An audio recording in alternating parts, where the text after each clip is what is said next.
আপনি ডাটা দিয়ে যখন গোশগুলিকে রান্না করবেন এত টেস্ট হবে, আপনি বুঝতে পারবেন না এটা গরুর গোশ খাচ্ছেন না আসলে মুরগির গোশ খাচ্ছেন।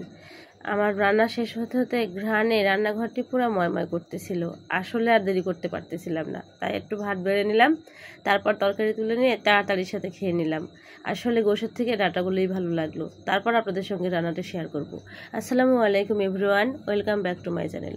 প্রতিদিনের মতো চলে আসলাম আমি শিউলি আক্তার শিমু আপনাদের মাঝে সহজ কোনো রেসিপি নিয়ে।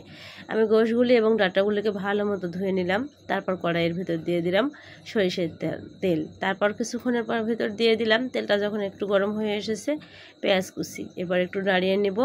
আসলে আপনি রান্না যেভাবে করেন না কেন, রান্নার পরিশেষে যখন রান্নার টেস্টটা ঠিকঠাক আসবে তখনই আপনার রান্না আপনি যেভাবে যে স্টাইলেই করেন না কেন আপনি সাকসেস, যে আপনার রান্নাটা ভালো হয়েছে।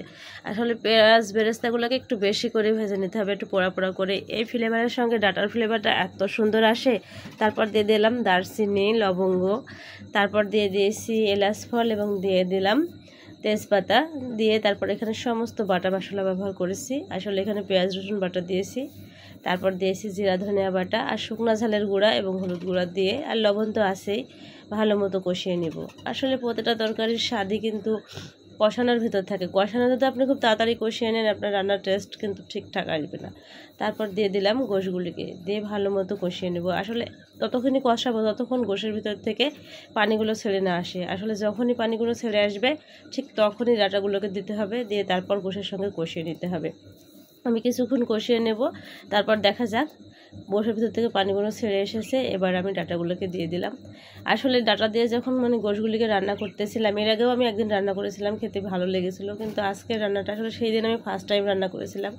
আজ দ্বিতীয়বার রান্না করলাম, তখন গন্ধটা এত সুন্দর আসতেছিল। আসলে মশলার শুরুতে যে আমি পেঁয়াজ বেরেস্তাটাকে দিয়েছিলাম, গোটা জিরা দিয়েছিলাম, এগুলোর ফ্লেভারেই অনেক সুন্দর করে ভেজে অন্যরকম একটা ডাটার গন্ধ আর গোশের গন্ধ মিলাই এত সুন্দর লাগতেছিল। তারপরে তো আমার গোশ ডাটা কষানো কমপ্লিট প্রায়।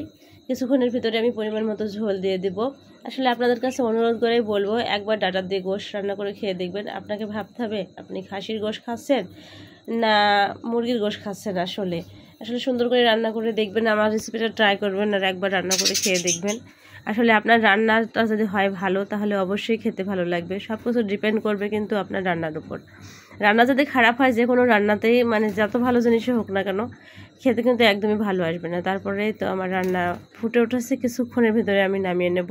তারপরে তো রান্না কমপ্লিট, দেখতেই পারতেছেন কত সুন্দর একটা কালার এসেছে।